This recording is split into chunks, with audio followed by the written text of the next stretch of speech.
profile photo, headshot, thumbnail, Thumbnail, TK. It's but the called the image, thumbnail. the image of me. Wow. Thank you so much to the thumbnail guy. You have, topped Outdone yourself once yourself. again, outdone Once yourself again. once again, once again. Amazing. TK, What's happening? a hearty muzzle tov is in order. A hearty muzzle tov is in order. I don't even know how to count to 300, to be honest with you. Like I don't think I've ever done it before. I'm sure I could do it if I put one number in front of the next. But I'll tell you right now, 300 episodes, Daryl. I can't believe it though. Like I don't know if everybody understands how hard this was to actually do, and we never missed one episode. Like we Not never one missed week. a week, right? Never missed a week. Some weeks were better than others, but hey, we're still here. 300 episodes in. 300 episodes. Thank you for watching. I promise you, if there was only like 8 people watching and 7 of them were different accounts that I have throughout my house, Yeah. like in the beginning days, Yeah. I don't think we would have kept on doing it. But the fact No. that there was people always just like saying things, talking to us outside in the real world, commenting, telling us how bad we are and motivating us to get better because they told us that we don't know anything and we're really dumb and that we should hang ourselves. Like all that stuff just made us really like motivated to keep going. Well, listen, I mean, it started as just pure boredom, right? It was just we had nothing else to do during COVID. There was nothing to do. We were just talking. And for some reason, see, this is this crazy thing is that for some reason we thought that people would give a shit about watching what we had to say every single week for 6 years, right? I think they just wanted us to fail. I think there's like this undeniable desire for people who you deem to be successful or people trying to be successful and watch them fail. So they're just basically watching us like, is this the week that these guys are going to screw it up so bad and never do it again? Say and something so we just so stupid that they can't get that out of they'll it. get canceled and that they'll never show their face on YouTube again. And we just keep going because no one ever says you guys have perfected podcasts. You've done it so well. And you should be like the model for doing, real estate podcasts for the future, which by the way, we are. That's why Tom Story and Steve copied us. But right. I just want to say if those comments happen, I think we would have quit. I think it would have been like, okay, we perfected it. We'd move on. You and I are like, we'd go move on to something else. But everyone kept telling us how bad we were, how much we screwed up and how we need to improve and all this kind of stuff. And we're like, well, I guess we got to keep going. I guess we have to prove them wrong. And I don't know if we did that, TK. I don't know if we proved them wrong, but we're still here for some reason. And there are a few people watching for some reason. And I mean, we are in the real estate market. So if you listen close enough, sometimes there is something to learn. I think you're right, though. I think people do quite enjoy disliking us and watching us because of their disdain. And speaking of people who I think watch us out of pure disdain, TK, we have a little message from a friend of the show, TK. He wanted to say something special. Let me see if I can get this working. I don't think that's working. Is that, TK? Hold on one second. Well, boys, 300 episodes. Congratulations. That's a lot of hard work and determination. I'd like to thank you for all the good conversations, not so much for the bad conversations. But, yeah, thanks for everything. Congratulations. And not there tomorrow. It's because I'm working. Guess the realtors aren't working. But it is what it is. I wonder if we ever did get to fix the show. He's chopping wood. He's chopping wood. In BC, and trying to keep busy and carrying water. What does that mean? It's like an expression, say chop wood, carry water. Just put your head down and keep working. Don't worry about other things. Just put the work in, and sooner or later you'll have a house and you'll have water. So you'll have a house and you'll have water. Let's not get into that, Daryl. Okay, everyone listening knows what I'm talking about. All right, everybody knows what you're talking about. Again, TK, we had another present from somebody, our editor, my son Aiden, who made a little montage for everybody. And I promise everybody, we're going to get to the negative, horrible real estate news really soon. Huge news. Like there is a lot of stuff going on. Stuff. Nothing good to share about, to be honest. We're going to try to find some optimistic, viewpoints, but basically it's all bad. I don't know. Well, listen, we got a great guest with Steve Karrasch from the Steve Karrasch Show. We have all kinds of Star. negative news. Star of the Steve Karrasch show. Clearly the star of the Steve Karrasch show. Yeah. We're going to talk about how realtors are scam artists later in the show, TK. Every one of them. Almost every single one of them. We're going to talk about how ChatGPT is replacing realtors, which I know you don't agree is even possible. Useless. They're just a simple ChatGPT prompt will replace your realtor overnight. I promise. Overnight. Guaranteed. And what else? We got all kinds of other negative, horrible news to talk about. Interest rates. But before that, the montage. Drum roll. Do we have a drum roll button? We do have a drum roll.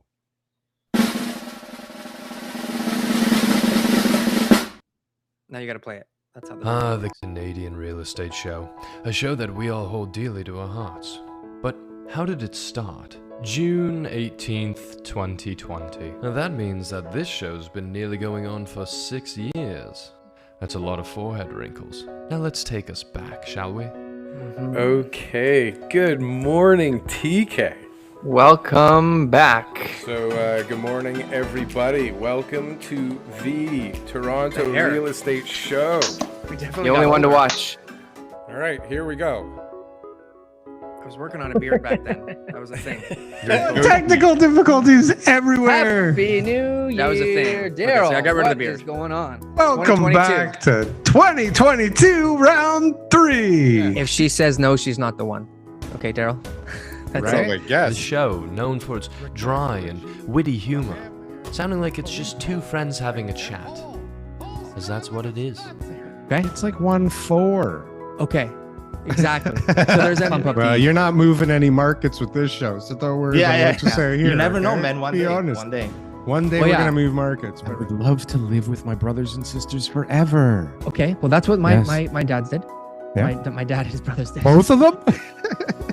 Mr. Butler, welcome to the show. We're just bitching about everything, basically. And you got bike lanes, no bike lanes. You don't know what's going on over there. We need bike lanes. Sacrifice the We don't need bike lanes. It's going to go to half. This is crazy. It's levels that no one's ever seen before. Look at the stock market. Did you just cut me off while making a sip? Taking a sip? You cut me off and took a sip? I cut you off? And took a sip? Sorry, that was a new move. Sorry. Unprecedented move. Yeah, go on. One day we're going to move markets. From everybody at Canadian Real Estate Show Incorporated, thank you so much for 300 episodes. Beautiful. We're not actually incorporated, but it sounds good when we say that. The Canadian Real Estate Show Incorporated. Yeah. That's us, TK. Well, that was kind of funny. It was fun. Look at what we looked like before. Jesus Christ. Oh my God. Unbelievable. Definitely younger and better looking. Both of us 6 years ago. Younger and better looking. Yeah. Story.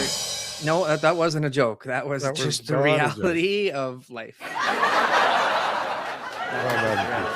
Good. Well, you know what, Daryl? I honestly don't think that there's anybody else out there that I could have done it with. No, I don't think so. Yeah, I don't know why we did it. I don't know how we've done it, but I definitely can't imagine anybody else doing it this many times for this long.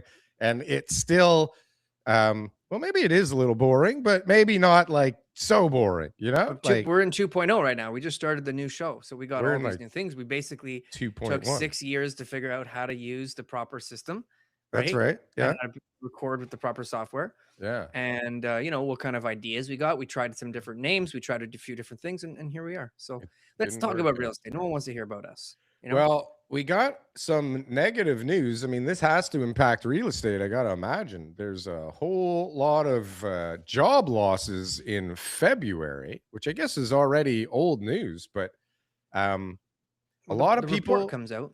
Yeah. 84,000 jobs in February. Unemployment rate ticked up to 6.7%, but I believe it didn't change from last year at the same time. So I guess it's ticked up from the last couple of months, but barely. And the government hasn't been hiring in February, I suppose, kind of screwed up the numbers. That really screws up the numbers. They'll probably revise the numbers at some point, and all of a sudden there would have been a gain in the month, which is generally how things work around here now. I think right now the storyline is really just what's going to happen with rates. You know, everybody's kind of just going, what's going to happen with rates? That's a big factor that investors will look at. That you know, overall, you know, home buyers and sellers are going to be making those type of decisions. And when you got a war going on, it's deemed to be inflationary, right? So we got, you know, gas prices going up, because of gas prices, everything else, you know, follows. So Yeah. people are concerned. They say, well, if the inflation rate continues to go up, are they going to end up raising rates? So when you start to see employment numbers not do so well, it actually has, you know, some hope for rates. It's not good for people with jobs. I get it, you know, but it's a factor, especially down in the States, right? The Fed they don't just look at inflation, they also look at the unemployment rate. So if down south, if they're not happy with their job market and that they're not going to be lowering rates, right, in order to be able to you know, to improve the economy because they're worried about inflation, it may translate back onto this side of the border too, right? And so right now, I think the case for rates going up is getting weaker The with that case job report. for rates going up with the job report. But what about all Yeah. the other stuff? Like, have you seen the price of oil recently? Transitory, Daryl. Transitory oil pricing from a transitory It's just a war. war. It's just a war. It's Well, the U.S., they transitory. won the war according to the president. So If it you ask doesn't him, really they won matter. everything. I love watching those videos. It's like even the guy who's the like what do they call him, the director of war, whatever he is. Yeah. Even he's starting to talk like Trump too. He's like, oh, this is awesome. There's this epic fury. We're just killing it out there. It's just amazing what we're doing. Like they're not even talking like military language anymore. No, it's just a big show. It's crazy what's going on in the world right now. And definitely, I can't imagine, I mean, the real estate market getting worse, but I can see how this is going to spiral into some inflation. I mean, look, everybody knows that if the oil goes up, everything goes up, right? It's not just the prices at the pump that goes up, it's fucking everything. And so we're already dealing with house prices going down, the cost of everything else going up, people losing their jobs, and this feeling, I think, that it isn't over yet, right? That it will probably get worse before it gets better. And so, Jesus, like that doesn't sound good. The last quarter of 2025, the economy contracted. So we had 2 quarters in 2025. So they weren't consecutive. So they can't call it a technical recession. Yeah. But like, come on. Come on. I've been saying this for 3 years or something. What are they doing to us? Like why not just let the numbers come out the way they're supposed to?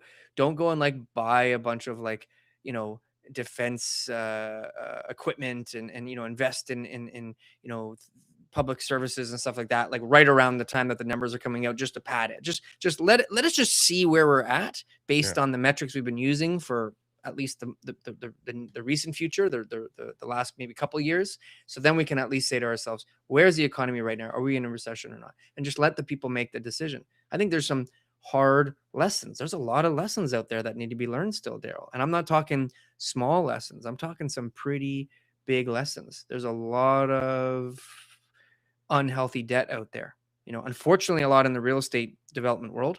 Okay, that's unfortunate. Sure, but there's a ton of that debt out there that needs to get wiped out. There's a ton of personal debt that is just absolutely, you know, unmanageable, right? Yeah. Like these people can't sustain those payments.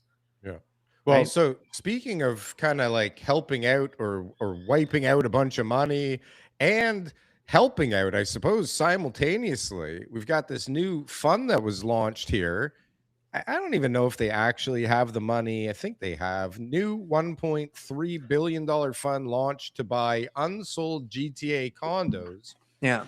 Convert to rental. So basically this company, High Art Capital, so I guess this guy who raises money for a living, he's put together some kind of a deal where they get some money from the government and they've raised some money privately and they're going to buy up a bunch of these unsold units that are in inventory, which the article again says is around 4,000 unsold units in inventory. And we've read reports that say 18 or 20,000. So who knows what fucking number there is. But well, built after 2023 is the metric.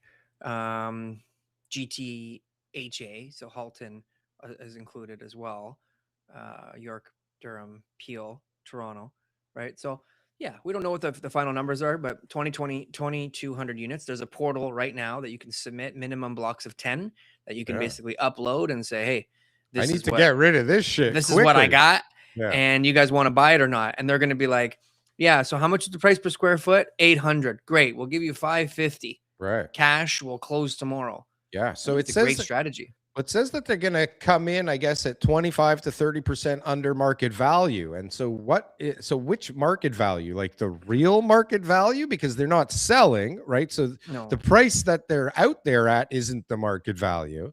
So what resale, because they know that Resale? right now those developers are cash strapped. That was the guy there that I showed you, that you showed me, but that we were talking about yesterday, right? Who's got a building that he's got 50 unsold units, right? That people didn't close on. He sold all 300, but now he's filing for creditor protection for this exact same reason. He's cash strapped. Yeah, he's in right? a cash crunch. Yeah. And well, see, there's a couple of different things going on right now. There's people that are in a cash crunch because their deals are bad and they can't even get them off the ground, right? Because the land just went so upside down, you can't finance the next round of funding because you already paid too much for the land, right?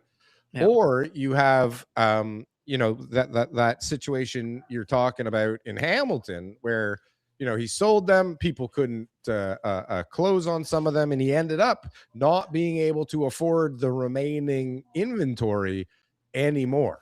But I mean, you dig deeper in that story and you see, it's year 10, for God's sakes. It's hard to make any money and still have money left to pay everybody after 10 years of development and construction. But and then you've got all your PDIs, then you got HST, then you got, like, it never ends. You got to pay people. Unfortunately, you got to pay people. So you got all your contractors. So right. Unfortunately, the reality is for these developers, it's there's a liquidity issue. There's always been a liquidity issue. That's not new. That's just compounded right now. On a good day, there's a liquidity issue, right? Yeah. Because generally things take longer and cost more, right? Sure. And but over time, at least more recently, you had a market that it didn't matter if it took longer and costed more because you sold it for way more than you ever could have imagined when you originally made your first pro forma, right? When you were buying the land. Mm-hmm. But anyways, this $1.3 billion fund sounds like a pretty good way to suck up some inventory. Ideally, they don't announce the prices because that'll have an effect. But I don't know if this is a good thing or a bad thing. Why would a developer do it? Because they got to get out of their loan. They're bleeding and they got to move on, right? And they don't want... It's hush-hush. It's hush-hush. Right? It's hush-hush. So when you have that ability to be able to not publicize it, and the banks don't find out about it, the appraisers don't find out about it, the public doesn't find out about it, now you'll be able to get some of that cash back, which an inventory loan, what's the interest rate? I don't know. I guess it depends who you are and how much inventory there is and what your other loans look like, right? Sure. But it's not low interest, right? It's the highest of interest. It's the furthest thing from low interest. Based on all the other loans that you've taken in order to be able to do the project. Yeah, and so all those factors are going to be taken into consideration, because the developer is going to go, okay, well, if I got to sell it for 20 or 25% less than quote unquote market value, but I get the money in 30 days, how much is that interest going to cost me during that time? And then they also got to factor in the overall risk. So it's not just, well, I can wait and get more money and therefore the interest rate. It's you're on the brink of bankruptcy. You know what I mean? Because of this, you have equity. There's a way out of this deal for you if you can just give up some of the equity, save your reputation. Bottom line is, you're in a bad deal that you didn't want to be in. Like, you don't want to be in this position. You weren't when you bought the land. Nobody wants that equity. This is the situation. Is it's you got to give up spiral. Give up that equity to move on, so your reputation's salvaged and you move on. And I brought you a deal recently where the guy's reputation's salvaged. The guy's reputation's in trouble, right? And no one wants to lend him money, and no one wants to buy at his properties. And you get one chance in the GTA to create that reputation. So I think it's a great some guys get more than one chance, unfortunately, for some of the people out there. Speaking of another chance, TK, I mean, he's waiting forever. He helped us with a sound check like 25 minutes ago. We got to get Steve Karrasch on the show. I told him to go get some breakfast. Is he, I don't is know he if still there? Is he back? He messaged me something, but I'm not wearing my glasses, so I can't really read what it says here. Maybe he'll read it for us. Sorry, Steve. We got carried away with 300, hey? 300. Oh, I didn't notice your haircut last time, 20 minutes ago. Look at you. I didn't notice my haircut either. Look at you. You need a... He's a blue belt now. You need like a Harley Davidson underneath you. He's a blue belt now. He's he's another level of human now, Daryl. He Is can that beat good? 99% of people in hand-on-hand combat Whoa. on planet Earth. Already? Right? So I don't think that's true. I don't feel like that's true at all. Congratulations, guys. This is fun. It's good. You guys inspired us for sure. So no doubt about that. Yeah. you can say it. We taught you everything you know. That's okay. We It's not a big copied deal, you. We copied you. You can say it. It's okay. We'll edit it in onto your voice for tomorrow. AI it anyways. No, I appreciate that, Steve. That takes a real gentleman and a man to say that, right? Because we poke fun, but we're all buddies. Yeah, you guys inspire us too, back and forth. You guys keep us doing it, I think, too. Sure. You know? Yeah. Little combo Imagine if we duo. quit and then Steve and Tom just kept on going. Like we could never show our face on YouTube again. We would say, "Oh my gosh." I think you guys are great. I listen every week. I like hearing from you guys. You guys are my buddies now. This is great. We barely talk. We barely You talk. know everything about us. I me and Steve have a little dialogue always going on in the background. He's always giving me tips to improve the show because clearly we need help all the time. And 2 or 3 years to start using Riverside. No, it took us 6 years, TK. It's almost 6 years. What was the first time we did an in-person at Tom's old house for that podcast? When was that? That was probably November. That was lined up with the Richard Robbins event. So November 22. November 22. Does that sound right? 22. Jesus. Yeah, probably. 3.5 years ago. I think the truth is that you probably inspired us before we inspired you because you were at least doing your own YouTube channel way before we started doing anything, right? Like you were one of the people we reached out to collab with when I saw a YouTube video that says, if you collaborate with people with followers, you get more views, right? But you're crushing it. You've actually got some good videos out lately that are like, high views. Like you're still getting like not every video. The one but about me selling my condo, man, that was a big one. Mixed reaction for sure. What happened? That one went viral. We'll talk about it. What happened? You sold your investment condo? Yeah, I sold my investment condo. The hypocrite in me cashed out when I saw the times were good, I guess is what some people would say. No, I just looked around and I went, you know what? This doesn't make sense right now. So why continue not making sense? It doesn't. I never thought I would want to be a landlord where I didn't appreciate the tenants. And that was a big factor. Mortgage renewal market, like you're going to start. I mean, I've always cash flowed on it. And if you're going to start breaking even or going negative cash flow with tenants you don't really like, while turnover is high, that was a big factor. Turnover in most of my units lately has been 18 months. And 18 months from now, do I think rents are going to be lower again? I do. Mm-hmm. So all these things kind of stack up. And it's just like, you know what? Time to pull the ripcord. There's an eventual upsize in my principal residence that'll happen. So, that currently at least is still tax sheltered.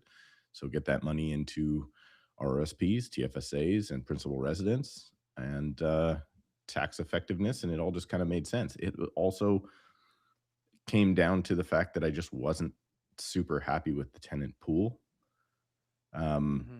It had changed dramatically. And, the truth is when you're a landlord, and I'm not a big landlord, it's not like I have many, many units or anything like that. I don't look at it as something that was, I'm not just a numbers guy. I want to be proud of what I own. And I want to, feel like I'm supplying good housing for people that deserve it would probably be a mean way to say appreciate it or are, just as invested as I am in many ways because it's their home. It's my investment. And I wasn't seeing that. So, you know what? on top of that, you're going to add in all of the stuff that BC has done to disincentivize landlords, and the list is long. Yeah. So, you know what? When you're in a good position, you have the ability to take your ball and go home. And I chose to do that in this case. And it resonated well with a lot of people.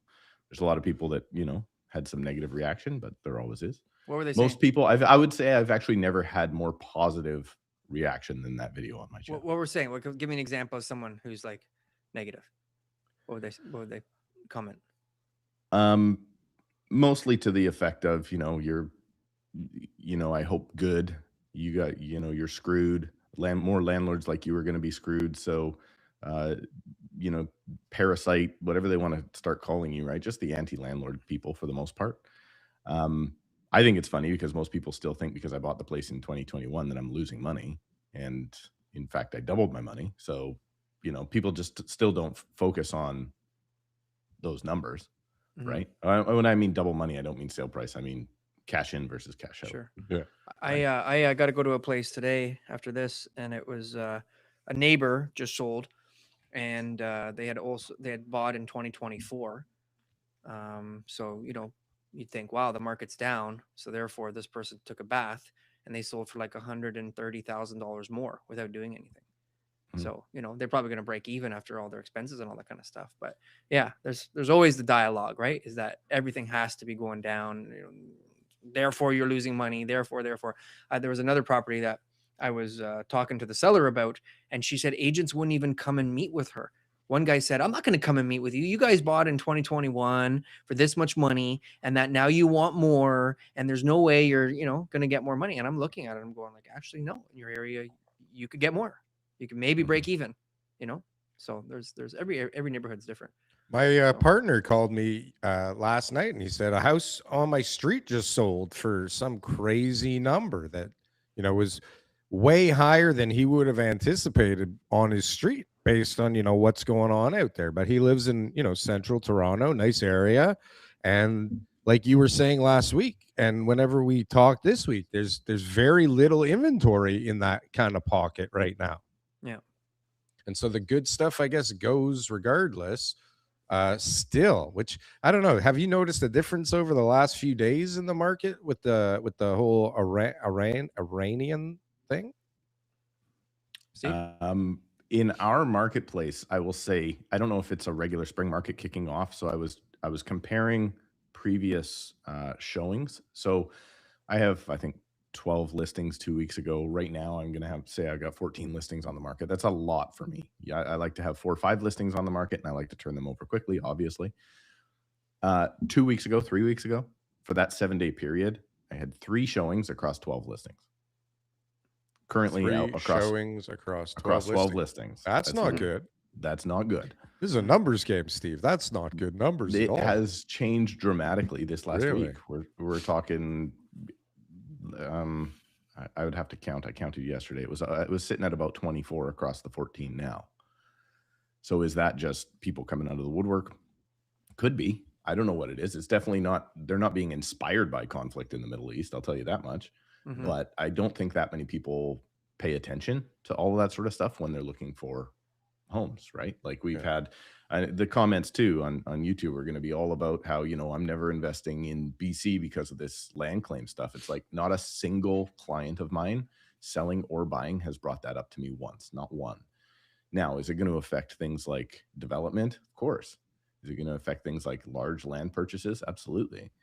But if you're a little old lady downsizing, and that's the majority of my business, right? It's resale. Like nobody's paying attention to the noise that's out there. And it has very little to do. Now, the real significant factor in the market right now is that investors are basically zero. And I'm going to say investors were at least 50% of the market in 2020, 2021 for sure, 2022, right? So those investors leaving are probably the big delta in the difference, right? Like I was looking at some stats from our board, and our board did something like 27,000 sales in 2021. And this last year, it was down just over 12,000. Whoa. That's right. Not good. So it's a significant difference. But from 27 to 12? From 27 to 12. 212. Wow. That Yeah. is a It's huge. giant drop. Giant drop. It's huge. So, but I Yeah. think that like how much of that chunk that's probably the investor class, I would assume.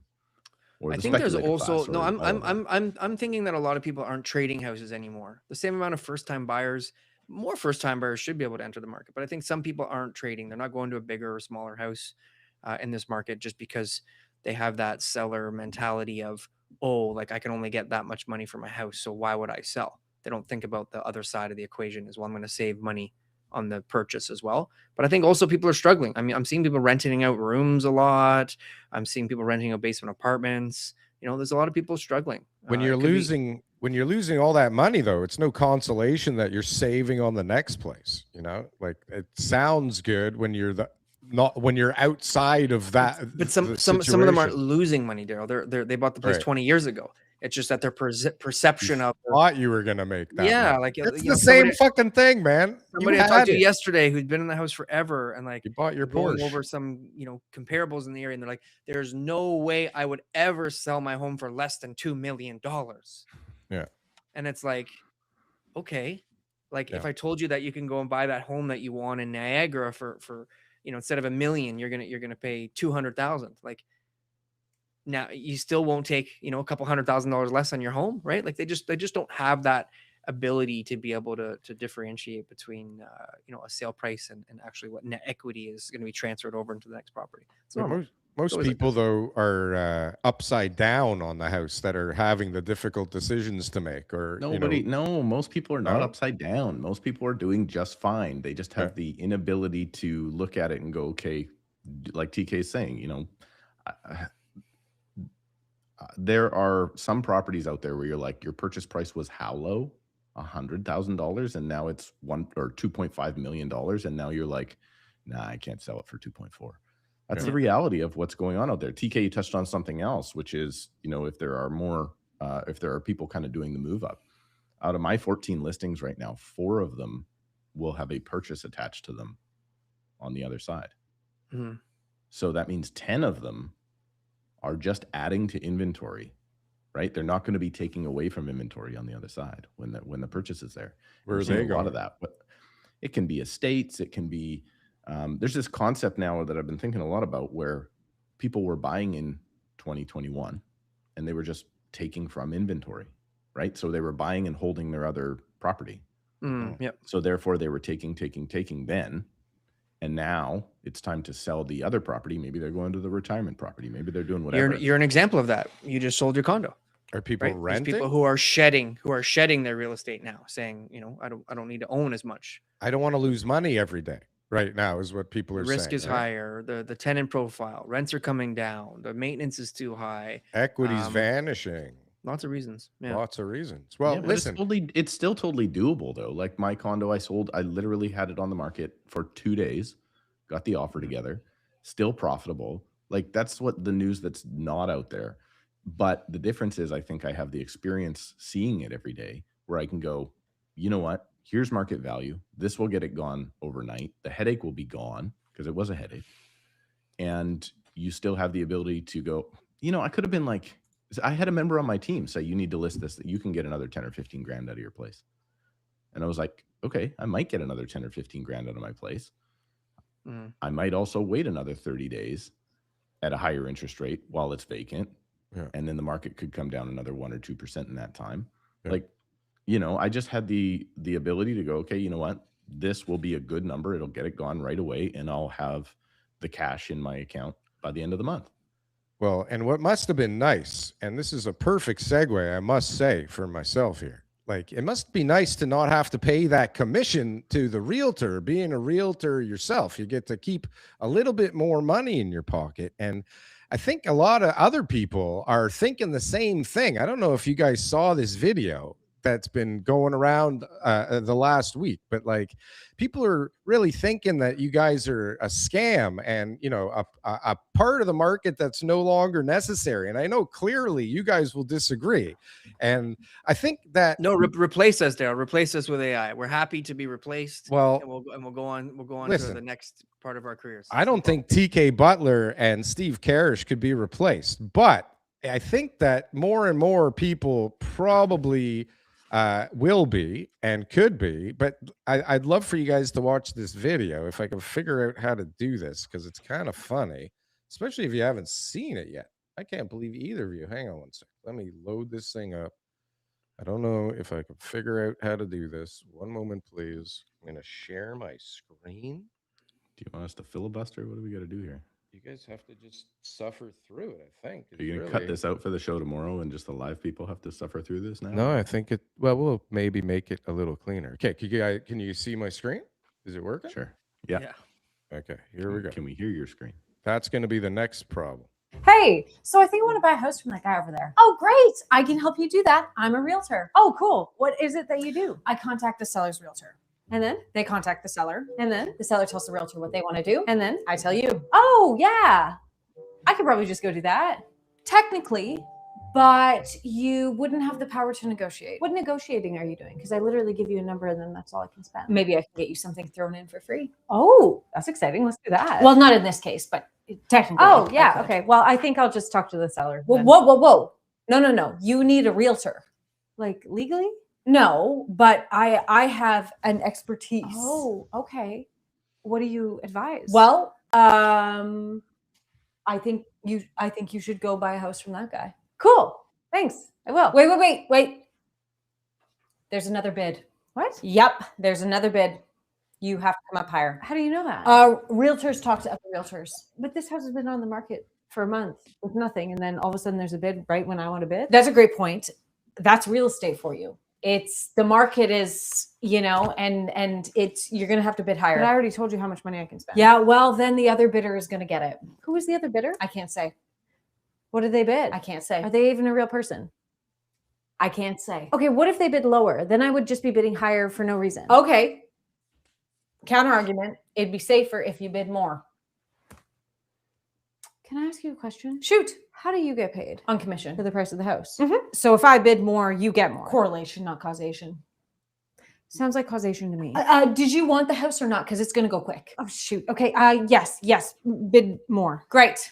It's yours. Just like that? Yes. So I won. I had the highest bid. Sure. Yeah. And I'll take my check for $50,000, please. That's what you get paid for 4 minutes of work. This is a scam. I got scammed. Oh, no, don't worry. You don't pay me. The seller does. So he got scammed? Oh, definitely. Is that why you all have Range Rovers? I got to get my real estate license. Gentlemen, what? I've seen that. That's a little bit older. That's not brand new. Is that old? Yeah, I've seen that before. I didn't see that recently. Funny. It's very funny. Are we on a different view now? Because on mine, we're on a different view. Yeah, why are we on a different view now? Do I have to reorganize this? I don't know what the hell's going on. I thought we were doing a menage a trois and I was in the middle. And now Steve's on top of me and we're spooning down. Come on. There we go. I did it. Look, the you know who said a really good point? Who was that? I think it was Mark Mitchell. Are we not talking about that at all? Yeah, Are you talking about I'm talking about it right now. Oh, he made a really good point. He had said if the value of a realtor wasn't there, then nobody would use them. Mm-hmm. If it wasn't there's no market that's ever existed in with any product or service where something lasts and the people are like, oh, this isn't worth it. People will simply boycott it. So, at the end of the day, I agree that that's a very funny impression and it's totally accurate on how things would work, but it's just making so many assumptions as if the person was a scammer, then everything she said would exactly what a scammer would say. Right. But also there would be a scenario where everything was actually true and that person did need to pay more and that was their dream home and everything else. And that would have been the order of operations, it's reality. Right. I think it's a very funny video. It's probably too funny because I think there are actually real estate agents and transactions that occur very similar to that. You think or know? For 100%. 100%. I don't know because I don't do it. Like, here's the thing. The other guy you're working with does it. No? I don't get to know what. Yes. Okay. So I understand that this is actually one of the downfalls that happened as a result of COVID. I used to go and present offers in person so I could actually present offers. It's basically zero now that you present in person. So the negotiation is directly with the agent and there is no, I used to love sitting in front of a seller presenting an offer.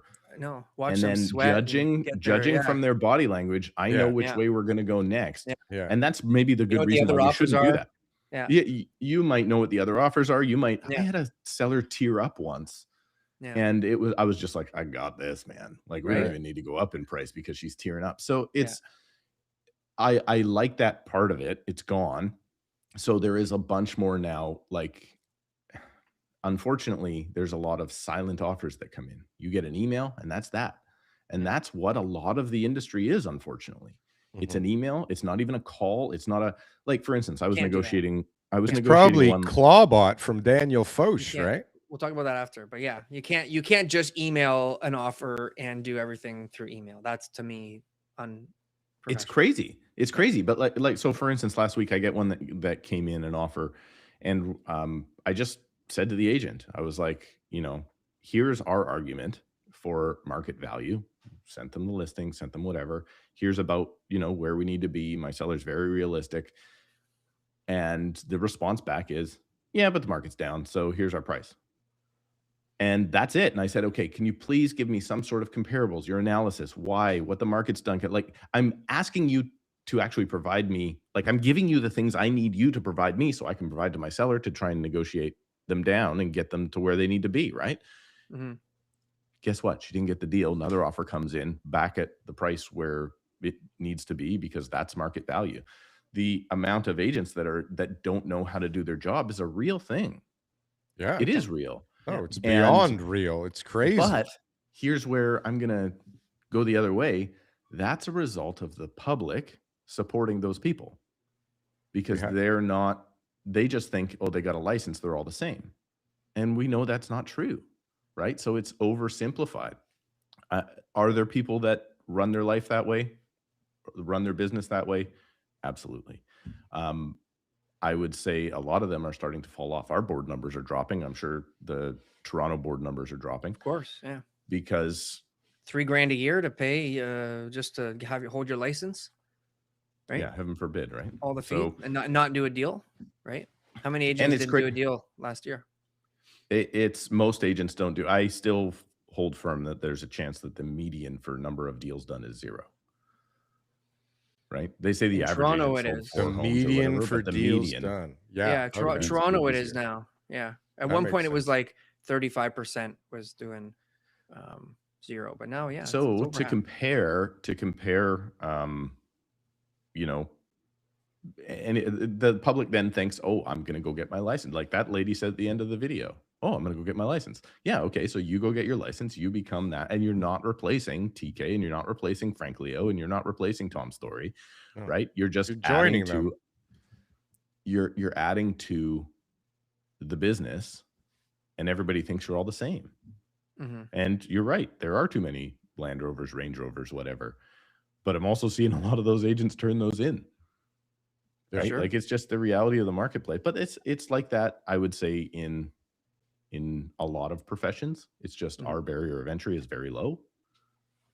And that's the reality of it. Daryl, what I sent you was what something. Was that? So it's just a comment on my channel. Oh, on your channel. Okay, got it. So hold on. Should I read this? If you want to read it, it would be great, because I'd be very interested to see what you think of it. You might have to put your glasses on. Okay, hold on a sec. This is almost the exact same thing. So this is a comment on my channel about why basically development is going to stop. Nothing will be built. And in another 4, 5, 6 years from now, we're going to go right back into some sort of a crunch for like pricing, whatever it is. I think this argument that if prices are down, then it's not profitable for builders to build, and so we cannot have inventory increasing. That is a flawed argument. All builders need to do is lower their cost, hire cheaper labor, get their suppliers to lower the cost too, get some lower licensing costs from government, and don't try to profit 3 times from land parcels they bought 20 years ago. That's all you need to do, Daryl. You just need to lower your costs. Yeah, I mean, it seems like you can build whatever you want. Why are you paying all these high costs, Daryl? You can just lower your, like, it's a stupid argument. It's basis.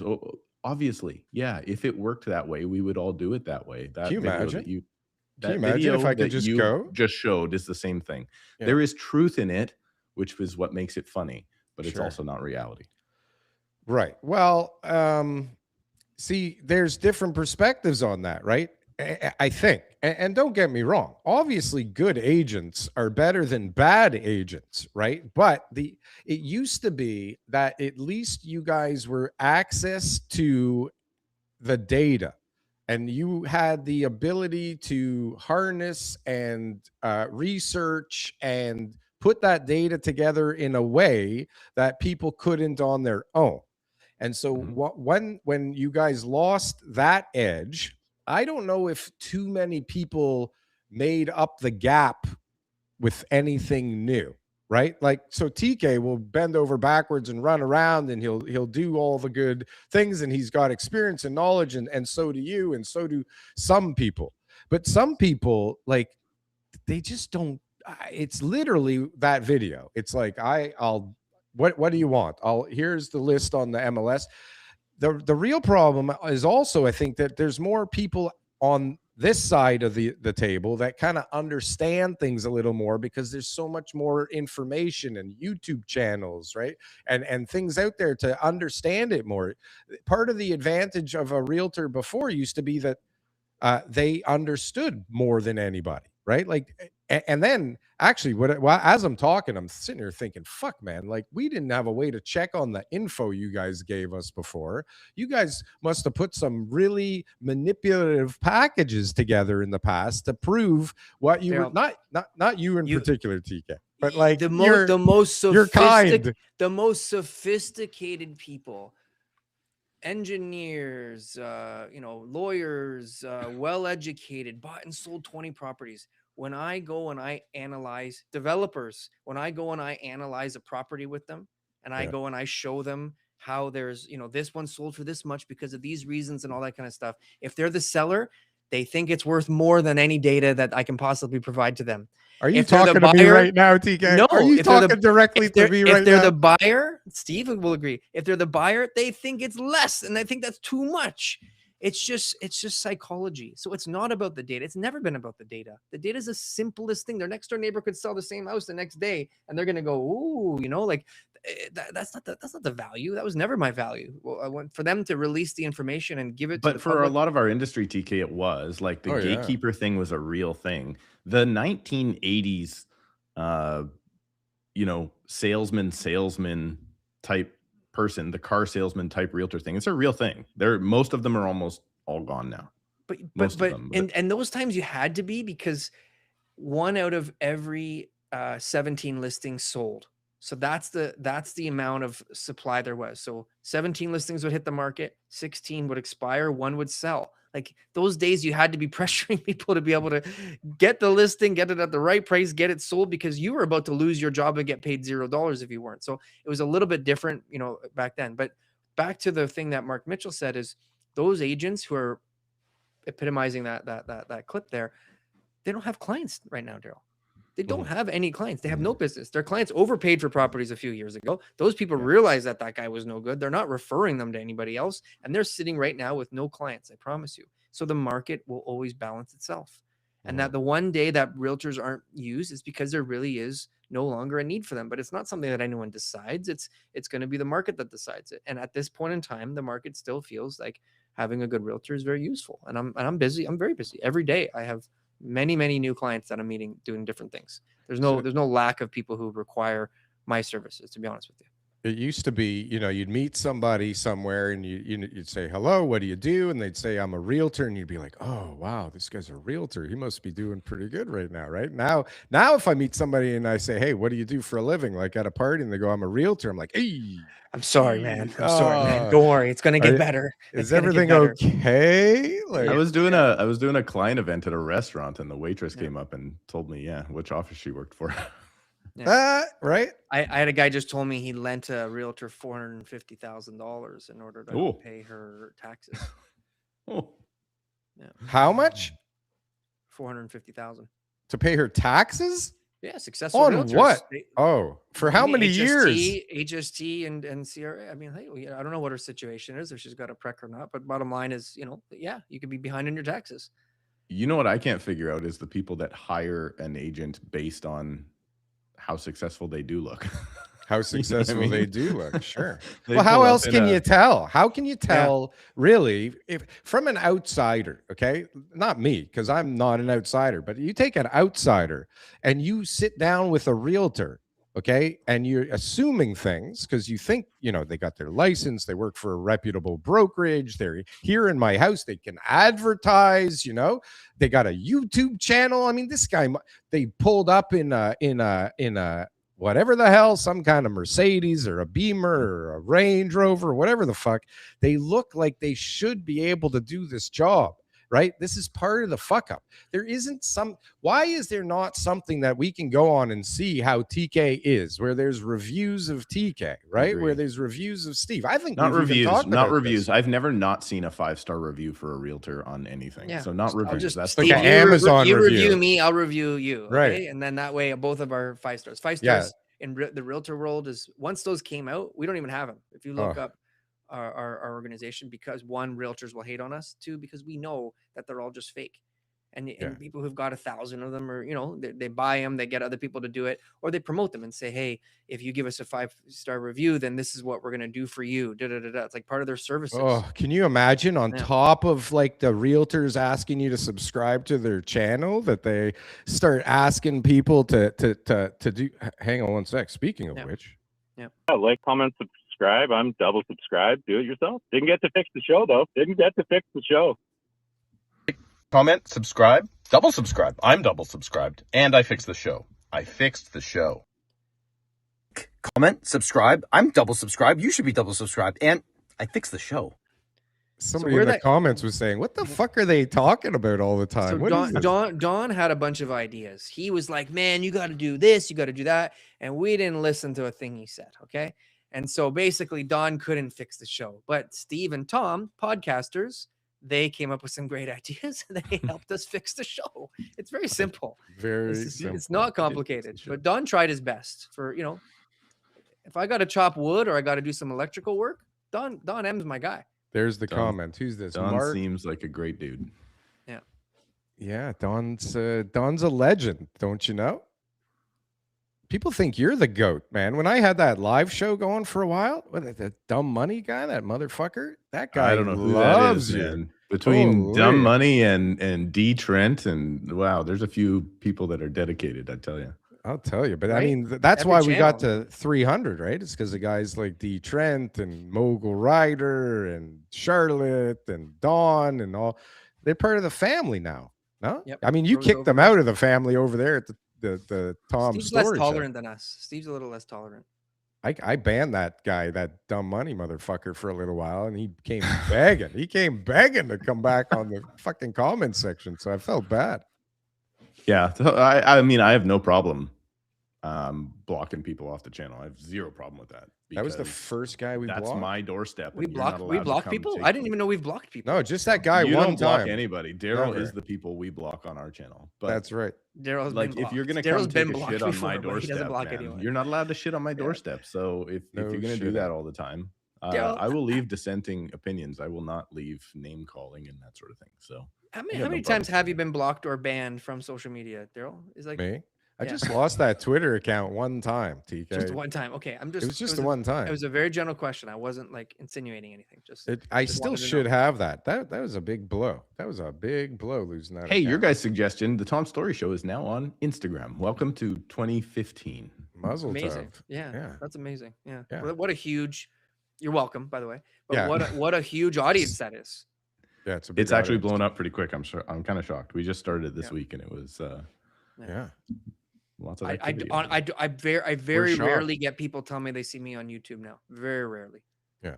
1 out of 10. Everybody else is I see you on Instagram. Even 'Cause people nobody are watches I us on save YouTube. your videos on Instagram. I'm watching your videos later. A guy told me last night. Like it's very like one-sided right now. Instagram is the place to be. Instagram. That'll change shortly. We're gonna have you on the show here in a bit, TK, and that'll change, and everybody will be like, "You were on the Tom Story Show." That's right. I'm looking forward to that, that day when someone Did you tells see me, his face? "Are you the guy from the Tom Story Show?" And I'll be like, "Oh my god, yeah, I am." I told you I was at a Yeah. jiu-jitsu tournament, and they thought you were my co-host. They thought I was your co-host. Like, Yeah. No I way. remember you said they mentioned me. Yeah. They But think it's not they- someone I train with, right? It's just someone who sees us both on YouTube. So a they were like, jiu-jitsu the guy. guy you do the podcast with, right? He's Yeah. he does jujitsu too. And I was like, I know what you're saying, but no, you're Yeah. not saying it. You guys should do like a jujitsu real estate podcast. They'd get like 8 Oh, people next time I watching come, them. When Steve let's comes to check- Toronto, he's yeah. gonna come train. Yeah. Yeah, he Yeah. will tie me up in a knot and we'll videotape it, and then everybody can laugh. It'll be fun. No. But And maybe we then can get, I want to do the same to Daryl or Tom, Yeah. and then we can show the difference between a black belt and a blue belt, and a blue belt and a no belt. No belt. Well, No. that sounds like my job is just going to be really fun. I don't really want to be A, tied up like a pretzel, and B, that done by either of you guys to me, to be honest with you. Doesn't sound like Daryl's top got of back list. problems. Daryl's got back problems. That's Yeah. the reason I have back problems, and I have problems with men tying me up in pretzels and getting really close to my butt. But anyways, well, that's a perfect time to say goodbye to Steve. Steve, We're getting rid of Steve. I mean, aren't we kind of done? No, I guess we could keep going. We What want about to the stay stuff- on, What Steve? about the stuff in Vancouver? There was like some like articles about like more and more projects are getting canceled. I thought I that had believe to it. do with the Aboriginal stuff, or did I say that right? No, it's just Is it's it just Aboriginal? no sales. More and more receiverships and stuff like that. Like, that's the same thing over there right now? Like we're seeing it here like crazy. Yeah, as I said, I'm not in that world. I don't really do pre-sales, but I assume that that's the case because But you there's read the just- news. You read the news. You know. there's no investors. And that's all who is buying that stuff. Yeah.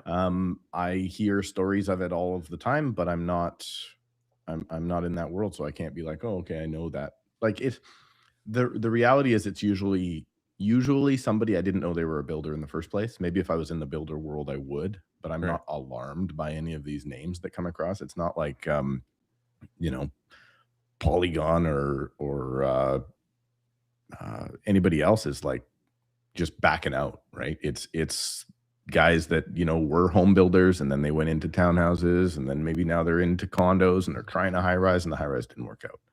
Mhm. Right? Yeah, bad that's- timing. that seems to be the group of that it tends to be, but it is legit, and that's why I think we're going to end up in the same thing that happened previously. So in 2008, we have a tower here in Surrey. It was kind of one of the first towers that was built, and it was being built right in the middle of 2008. And when the whole like October 08 thing happened, literally the crane stopped overnight. They unlocked it so they could spin in the wind. All the lights were out in the building, and it was like done. Mm. And it probably sat mostly constructed for a year and a half, 2 years.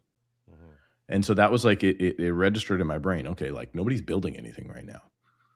And that continued. They started building again eventually, but that basically continued till 2014, 2015. And why do you think if we had no building happening for the most part from 2008 through till 2014, that fueled 2015, 16, 17, 18 for us when the market doubled or more. Right? Because there was nothing new being built. I think we're going to end up in that again. Everybody, oh no, it's down for 20 years. I guarantee you this market is not going to go down for 20 years. And by guarantee, I do not guarantee. But I'm saying Clip that. Instagram. Grab it. But it's some money's here for you, Steve. We're likely going to see nothing being built over the next 4, 5, 6 years. They're going to complete everything within the next year and a half, and then nothing will be built for 4 or 5 years. And that's going to put us into a shortage. And everybody, oh, the immigration's down. Yeah, okay, immigration is down back to above pre-pandemic levels. So the immigration that they've stopped is temporary workers. Well, yeah, okay, good. But the PRs are still flooding in at 450,000 per year. Mm-hmm. And pre-pandemic, But that they're number already was here, like most of them. 275. A lot of them were still here. Yeah. But you think if you think PRs are going to Housing drop to demand. zero, that's crazy. PRs aren't going to drop to zero. They just changed something for the states yesterday. It was on the news yesterday, where if you are an American citizen, I don't know if it goes to other countries or not, but if you're an American citizen and you can trace any Canadian lineage back, you get an immediate Canadian passport. I never heard Is about that that. good? Yeah, it's crazy. I gotta check that out. Is that a good thing? It's crazy. gotta It's check like that out. this. The couple that was featured were like working in Montreal as, I guess, foreign workers, you would call it, like professionals. And he's like, yeah, like my great grandfather was Canadian. We were able to prove it. Passport. Oh. I'm like, that's crazy. So Yeah. if I you can do that think with Irish citizenship. Like it's 2 yeah, generations. yeah, but you can only go 2 generations. This was Yeah. no limitation. Yeah. Not that matters because Canada's not really that old, but it's the tap for immigration can be turned on again just as fast as it was turned off. Can be So if turned anybody on. thinks- Yeah. But that's yeah, if anybody thinks that immigration's not done forever. Immigration's going to change as it already had. And I would say it was at too high levels in the friggin' first place. That's how we ended up in the mess, right? But just because they're turning it back to still higher than before doesn't mean it's zero. New physical bodies to the country this year is going to be zero, but they're converting all those people. Ben Tal does a presentation every year, and he's like, what country do you think the most amount of new Canadians came from last year? New Canadians? What country do they come from? India. They were already in Canada. That TK has seen the presentation, I'm sure. They're already here. That's my already here. Yes. That doesn't fucking count. That shouldn't fucking count. This is so dumb. It shouldn't, but it does because they get converted into PRs, right? Yeah. So there's a lot more of that.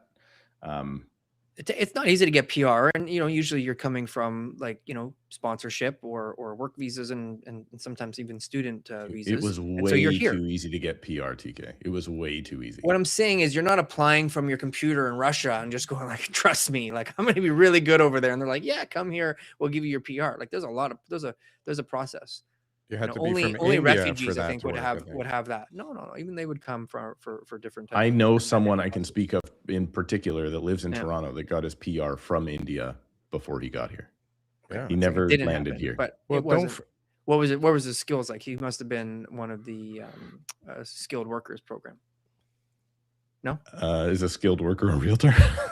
Yes, it is. It sure is now. It is for now. Definitely not. Definitely not. Well, let's see. We got a whole bunch of comments here. Okay. I don't know if you guys have been seeing them pop up on the screen. Hold on. I vote to call this the Tom Story Weekly Canadian Real Estate Show, considering he's on all podcasts and news. Tom is pretty famous. We got to give him that. He is not just on YouTube. He is everywhere. I think, you know what? That probably gives Tom more credibility than anything else. I think YouTube realtors are like, people are like, but as soon as you make it on the news and you're always doing the news and people are interested in what you have to say, I think that's a huge legitimizer. We should get you on the news, Daryl. You should get me on the news. I've been on the news, TK. I've been on the news quite a few times, actually. Somehow, it's actually absurd. He's the guy that gets released on catch and release bail every day. That's right. Speaking of absurd, since we've been live, we've had this segment. I don't know if you want to stick around for it, Steve, because it's kind of fun. I'll hang around. It's called 2 Minutes with Dave. Oh, yeah. One of everybody's favorite segments on the show. Is he back? He's back again. Dave? Hopefully he's got some audio. Well, we can hear an echo in the background. He's got it all fucked up again. Dave. Yeah, Dave is your son moment, of a Dave. bitch. Come on. No, Your clock is ticking, bro. No, you said I was going to be on it like at the end of the show. This is the end, man. You got your 2 minutes is already winding down. Let's go. What do you want to talk about today, Dave? Oh, are you serious? Oh, okay. Anyway, I was going to. You wanted to talk about artificial intelligence. Yeah, and, let's go. And the housing market and the health of everyone. Tell us. It's insane. Tell us. We were talking about AI just now. Oh, okay. Got an echo. Yeah, you can hear an echo now. Yeah, you got to turn down your. Are you listening to the show on your phone? And Maybe I'll try next week again. Like Well, Dave, 2 minutes you know with what? Dave. Once again, a success. Next week we're gonna do a mic check with Dave in the beginning, and then we'll be able to get him on later because people want to hear from Dave. He's got a lot. Oh my goodness! This is why I love you guys. This is why this is so Okay. much better than the Tom Story show. Clip that as well. Okay, we got 2 clips. We got a guarantee, is and we got so much better than promotion. the Tom Story Show. It's so much better than the Tom Story Show. We can't even discuss it, except for next week when we're gonna have our biggest. Oh yeah, who's your big guest next week? We're not announcing it yet, but I'm telling you, not tomorrow. Well, Yeah. tomorrow's a great guest. You recorded but it already. Next week is our by far our biggest guest of all time, legit big guest. So, But it's recorded. This is not going to be like one of those. Oh, it didn't work out. He didn't give us permission to air it. Like it's already recorded. recorded. You're done. It is a guarantee. This It's one a is guarantee. A guarantee. Oh, this is exciting. Lock. All right. Wow. Next week, the Tom Story Show will be better than the Canadian Real Estate Show to tune into. I just want everybody to know that we're promoting, you guys as well. So tune in, and maybe we'll get our own guest, eh, Daryl? Daryl, I'm Next surprised week? you didn't bring up the Chat GPT thing. I was going to. I was waiting okay. for a way to get it in here because I got Let's that go video there. also. Let's Do you There's wanna- two. There's two. There's one that's the Chat GPT how to sell my home, and then there's also the Claudebot submitting offers software. Oh, Which one do you want to No, talk about? that's a different one. It's not I know. Claudebot. It was ChatGPT. So hold on a sec. Let's do I know. this one. So the since first I one got a is how to video. sell my home following Chat GPT's advice, and he gets 5 offers in a matter of, he's underpriced the property. He's getting 5 offers ChatGPT right away. screwed up the Chat pricing. GPT screwed Are you it gonna up. play that? Are you gonna play that, Oh or do you my want me to gosh. just Trying to- comment on it? No, I'm figuring out how to do it. I got it queued up. One moment, please. Share my screen. I love it though. I love the liability of it all. All right, can you see it? There we go. So this guy used ChatGPT as his realtor, everybody. After 15 years in his Cooper City home, Robert Levine decided it was finally time to sell. Notice his name is Robert Levine. He's probably Jewish, right? He wanted to Definitely save the Jewish. commission. But It was don't worry, we're the not putting funniest that part out. of this entire Yeah. thing. I thought Right? was Yeah, we're not. And Gerald's Jewish. He said it, not me, or I didn't even think it. But Look at we're this just pointing out some facts. Cheap That's all. Jew in Florida here. I Where's know, his I know. kippah? No kippah, though. He hid the kippah for the video. Hang on. But instead of contacting a real estate agent, he turned to the power of the prompt, ChatGPT. I really wanted to challenge myself to use AI for the entire journey, not just piecemeal, every step along the way. The married father of 3 says he used artificial intelligence for everything: the planning, the pricing, the marketing, even the paint. We repainted a couple of rooms in the house because ChatGPT said that's where you're going to get the biggest return on investment. ChatGPT helped Robert design the marketing materials like his open house handout and the online listing, then told him how to get his home listed on the MLS, the multiple listing service, scheduled his showings, and suggested the best day to list his home. Turned out to be Thursday. terrific timing. I think within the first 72 hours, we had 5 offers on the home already. After okay. I Can I comment think- first? Oh, we're Hold back on. onto this top bottom thing.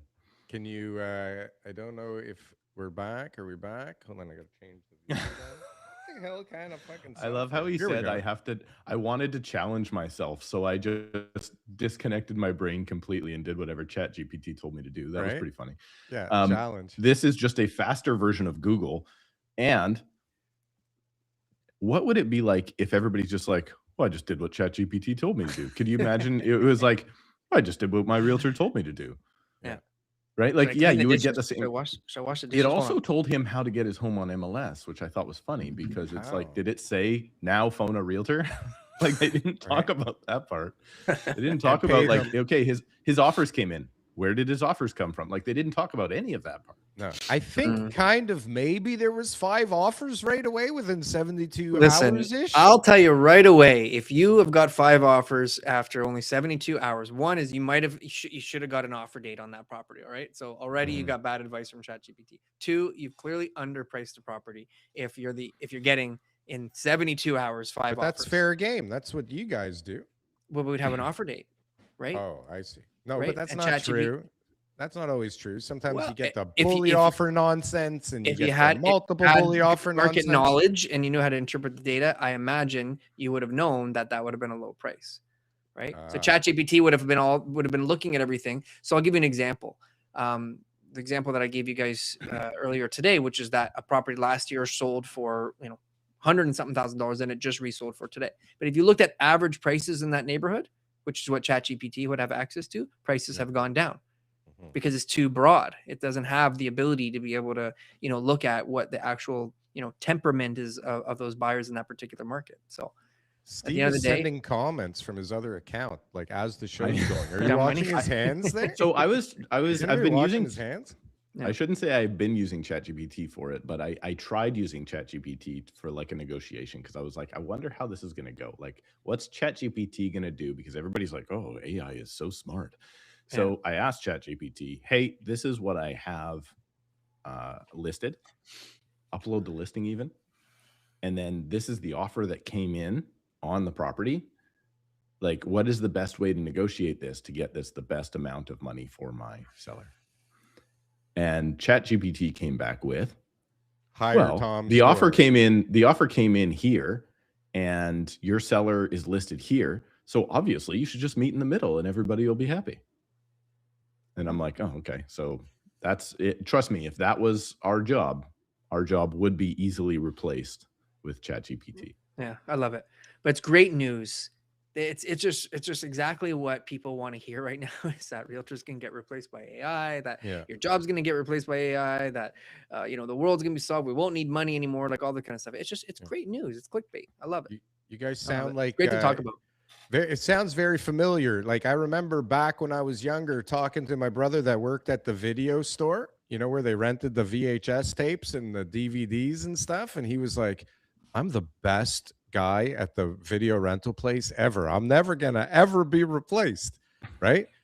And now look at it. You can just press a button and have you even seen on Amazon Prime now? First of all, there's fucking commercials. I don't know if you've noticed that. Oh, it sucks.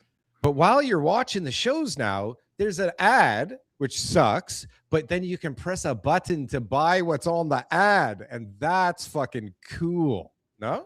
Like imagine, TK, you see an ad for one Thelma and you can press a button and buy a unit for $18 million on Amazon. Yeah. The Chinese TikTok has that already. Chinese TikTok? Yeah. Is that not called TikTok? No, it's called something else, but it's the same. It's the same app. It's the same app. The Chinese are smart enough not to let their population have TikTok. Yeah, they have TikTok. It's just called something else. But anyways, that's not the point. The point is, mass as you're TikTok. watching the video, you can be like, "Oh, that looks great," and you press a button, and you've got money in your account, and you can just order it just like that. That's what Amazon's trying to do. And next will be houses. Just buy that house with a click of a button. No, but he is doing houses. He's got a whole thing. Amazon selling houses online now. That's like a whole thing.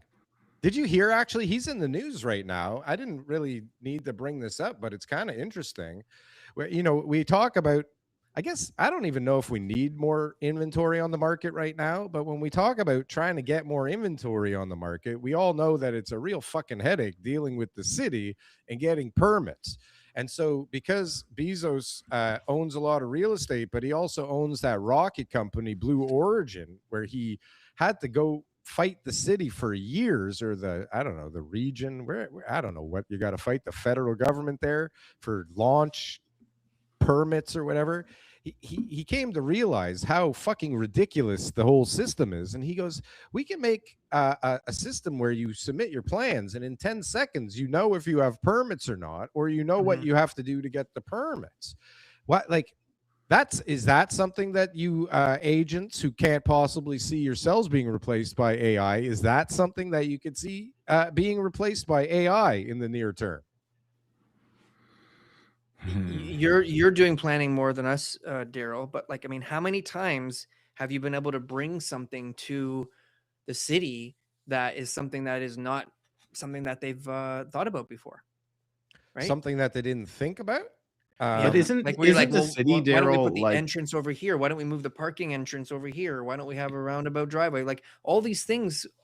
You can't just make those automated. Understand. They don't think about that. They're too busy thinking about the trees. Exactly. TK. I know. So that's and the problem. The shadows. If with AI, is only going to be thinking in the same box that the planners are. Again, there's a bunch of stuff that. But Daryl, aren't the planners like lawyers, where like if you bring them something, they have to change something on principle because they're a planner? It's not because like you've checked all of the boxes, you've crossed all your I's and dotted all your T's, and then you're sitting there going, okay, this is perfect.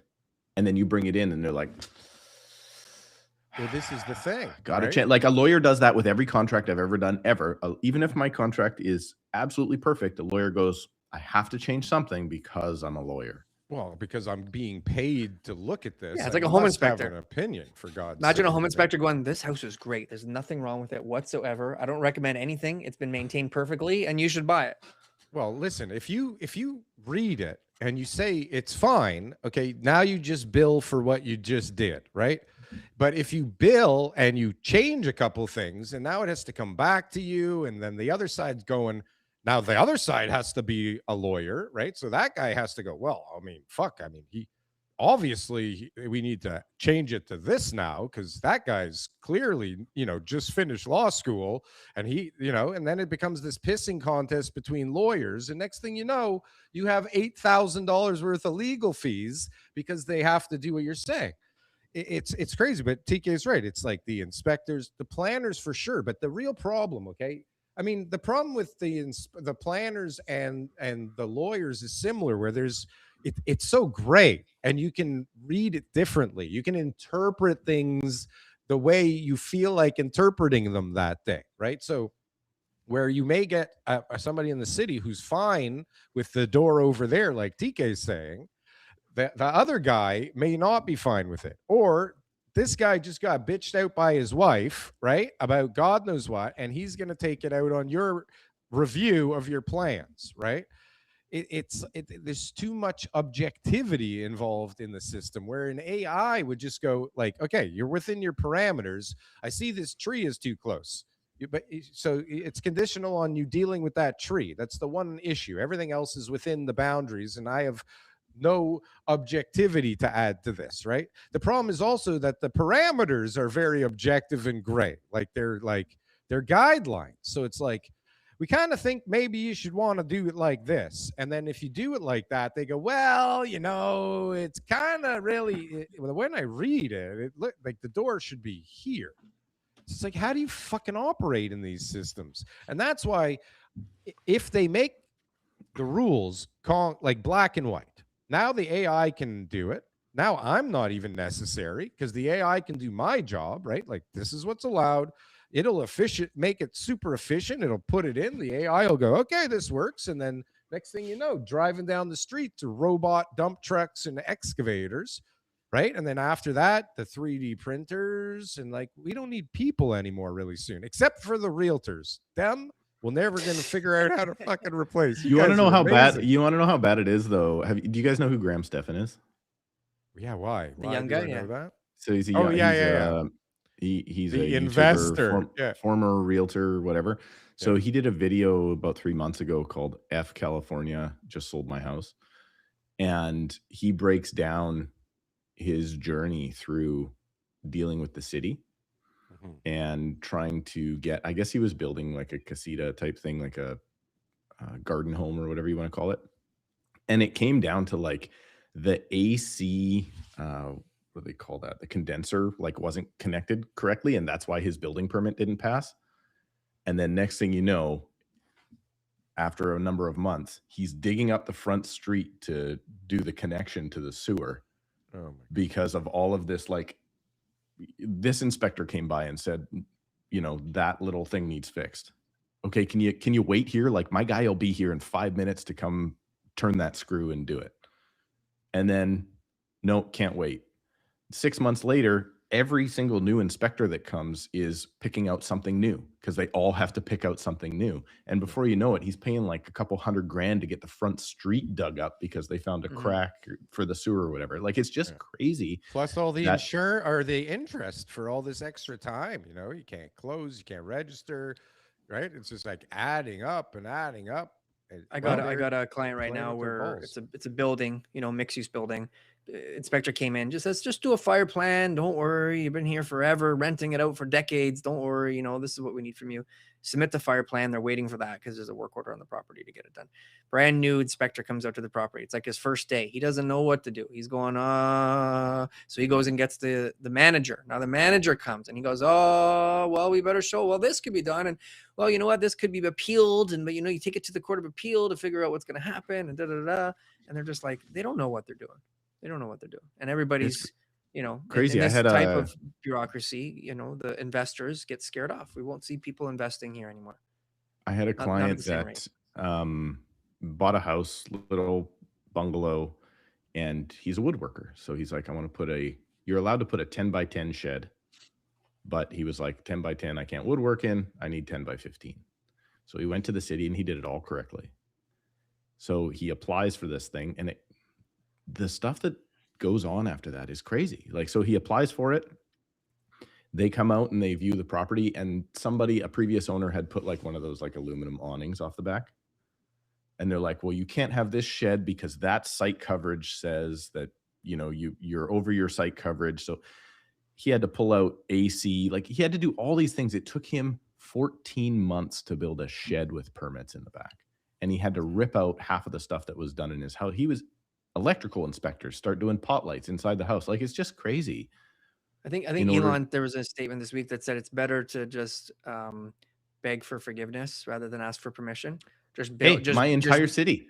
Just build everything and just get all the drawings and all the engineering done and everything else. And just because of the timeline, this is going to be better for you, and just pay all the fines. And then as they go through their checklists, you'll just be like, yeah, that's done. That's done. Okay. No. Daryl? Well, no. Listen, it depends on who's the inspector. So actually, it's funny. I was just talking about this with somebody. So years ago, I think back in like 2009, 2010, there was an inspector strike here in Toronto, and you couldn't get an inspection done. And so there was so much construction going on, and everybody needs inspections or you can't move on. And I mean, that's what the inspector's leverage is, right? It's like, we're going to stop all the construction in the city. And so what did people do? What we did is we just started video recording all of the stuff that was behind the walls, all that, you know, you used to have to do throw a cue ball down a drain and make sure it comes out the other end, right? To make sure that you have enough fall in the drains and they're working properly.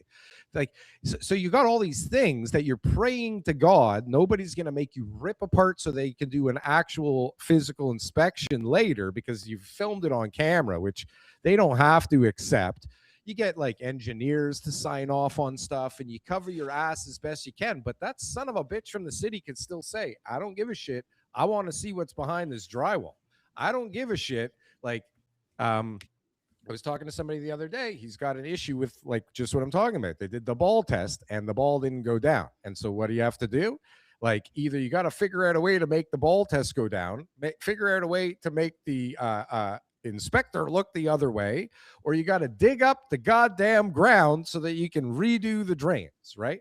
And so I don't even know how that's something that you're testing, like checking after you've covered things up. But anyways, like, these are the things you got to deal with. So it's like, you know, I've had inspectors who, I've said this before, I've had inspectors come in and they'll check every fucking bolt, you know, everywhere. And if something's loose, sorry, loose bolt, I'll come back next week and check it when it's tight, you know? And it's like one out of God knows how many bolts there are.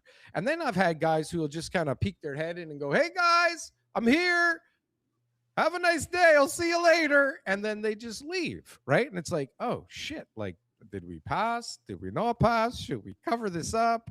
It's like the whole thing is just one layer of crazy after one layer of crazy. And again, it's like, send in a drone, okay?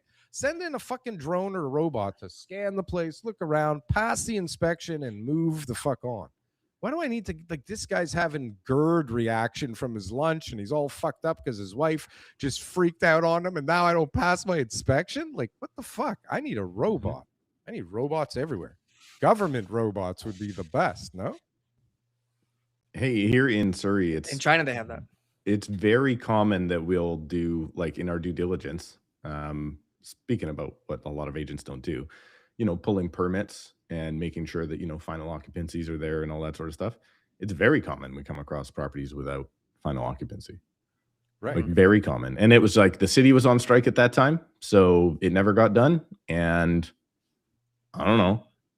And so what do? You go to the city and you get a comfort letter that says, yeah, we're not going to make you tear it down, and then you move on. You're not going to get a final 35 years later, 40 years later, right? It's just not going to happen. And it's also the same with like things like basement apartments, right? People are putting in basement apartments. If you do it on your own, you can have it done in 10 to 14 days with, $15,000-$20,000 worth of cost, or you can go to the city, wait a year and a half, have $100,000 worth of permits and inspections and everything else to do, and then nobody does that. Yeah. Right. It's a real problem. So like you say, it's much better for most people to beg for forgiveness and ask for permission, because it's just too much. The overhead, everything it takes too long. Like if you want to put in a basement apartment and you just bought a house, you think you've budgeted for a year and a half worth of delays at the city in order to get that done? Probably not, because you probably need the basement apartment to pay for the house. Well, and what's crazy is here, I don't know what it's like now, because I haven't built any houses for quite some time, but it used to be back in the day when we're building a custom home for somebody that wanted a kitchen and like an apartment in the basement. We'd have to rough it in a way where the inspector couldn't really tell we were roughing it in for the future.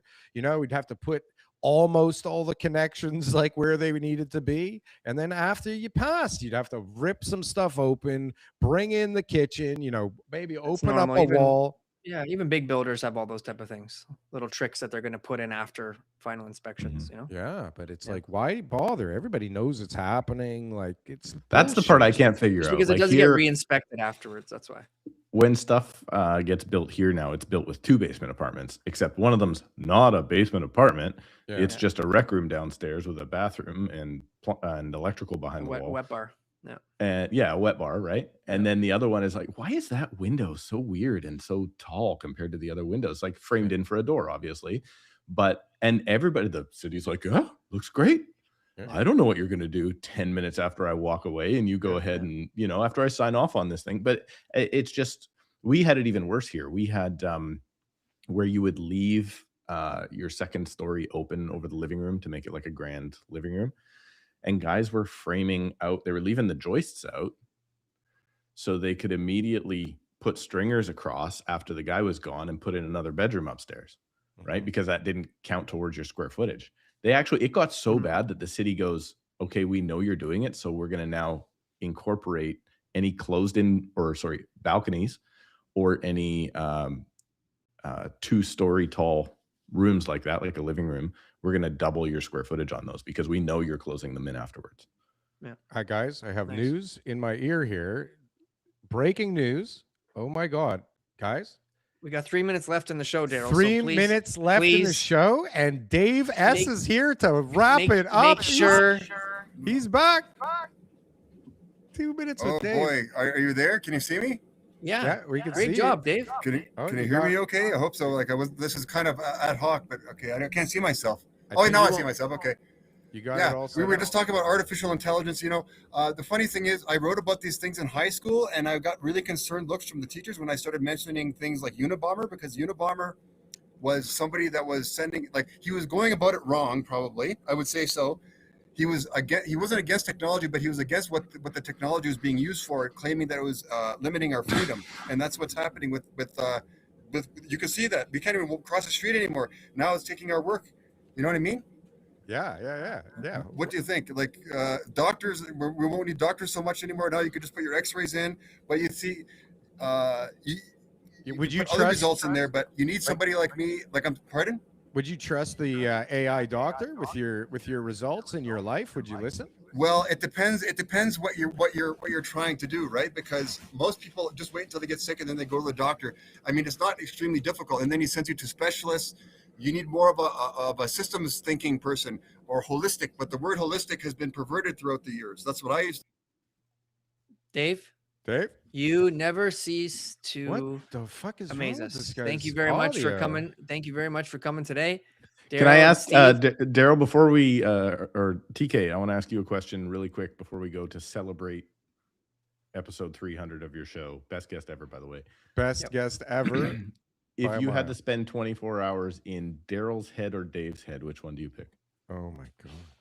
Well, I get to come back to TK afterwards, right? Yes. Yeah. No, It's 24 just a hours. day. It's just a day. Dave. Dave's head. Dave! For Oh sure. no. Yeah, just well, think about it. You know what I mean? I don't need to say anymore. So He doesn't have to expand on that clearly. And yeah. Steve, I know just- Daryl too well, so it wouldn't be that exciting. I'm like, all right, yeah. But And- Dave, that would be quite the ride. Thanks, Dave. Dave, Steve, thanks for you're- trying. Maybe you're the again next man. week. Thanks, guys. You are the You're goat. the goat. You are the goat from all. Let's see what Can I these leave views this are thing like. so you guys can have a little love in after I go? We're gonna have a compare little your of it. views with Tom. No, I gotta go. So we're ending. Our it next together. week views, man, are gonna crush. Actually, there's a special tomorrow as well. Next week, Ooh, please everybody watch. Please everybody watch. Huge. Even if you don't want to watch like this show, just Check 'em let out, it guys. play. Just let it play. Yeah, Just, just let it play. like play it Tom's on your Story TV. Walk Show. out of the room. Get that view time up for the algorithm. Anyway. TK Support really the has to cause. go. Support Bye. the cause. Love you guys. Have a great day. Thank you, Steve. We love you too. TK, I love you. 300 Thank you, sir. episodes. We made it. Glad we to made 300 more. 300 more. Can you imagine? There'll be like 5 people watching the show in another time. 6 years from now, right? It's full circle, right? Go from where we started to where we end up. I love it.